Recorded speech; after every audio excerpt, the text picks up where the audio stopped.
Friends, ఎలా ఉన్నారు? నేనైతే బాగున్నా, మీరు బాగుండాలని కోరుకుంటున్నాను ఫ్రెండ్స్.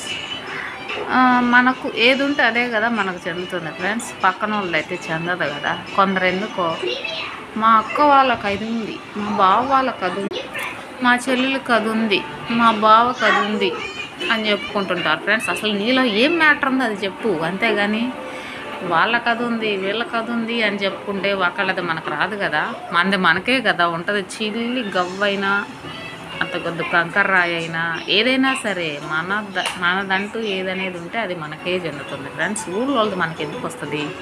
వాళ్ళకుంది వీళ్ళకుంది, మా వాళ్ళు అది ఇది అని అంటే నువ్వేందో చెప్పు. నువ్వేం చెప్పు. మా వాళ్ళకి ఆస్తుంది, మా వాళ్ళు ఇల్లు కడుతున్నారు, మా వాళ్ళు కోటీశ్వర్లు, ఇన్ని లక్షలు పెట్టి ఈ మధ్య ఒక నెక్లెస్ కొన్నారు. ఇవన్నీ ఇస్తి మాటలు. నీకేముందో చెప్పు, నువ్వేంటో చెప్పు, అంతేగాని ఒకరిది మనకు రాదు కదా. ఎప్పుడు ఒకరి సోది ఎత్తుకోవద్దు. వాళ్ళకుంటే నీకేమైనా తెచ్చి పెడతారా? పెట్టరు కదా. ఇంకా బంధువులు ఇంకా శత్రువులే కానీ మనకైతే మిత్రులు కదా. అమ్మయ్య వీడిలాగా ఉన్నాడా, మనకంటే తక్కువగానే ఉన్నాడులే, మనమే బెటర్ వీడి మీద అని అనుకునే బంధువులు ఉన్నారు తప్ప ఇప్పట్లో. ఫ్రెండ్సే బెస్ట్ అన్నమాట కొంతవరకు, ఓకేనా.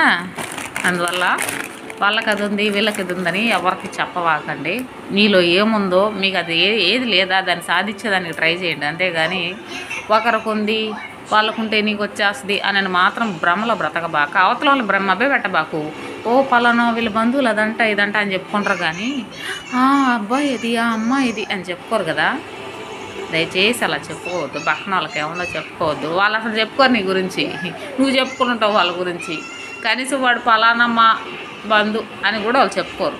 నువ్వే సుత్తి కొట్టుకుంటూనే ఉంటావు. సుత్తి ఒకళ్ళ గురించి సుత్తి అయితే వద్దు, ఓకేనా. ఈ వీడియో నచ్చినట్లయితే లైక్ చేయండి, షేర్ చేయండి, కామెంట్ చేయండి ఫ్రెండ్స్, ఓకేనా. బాయ్.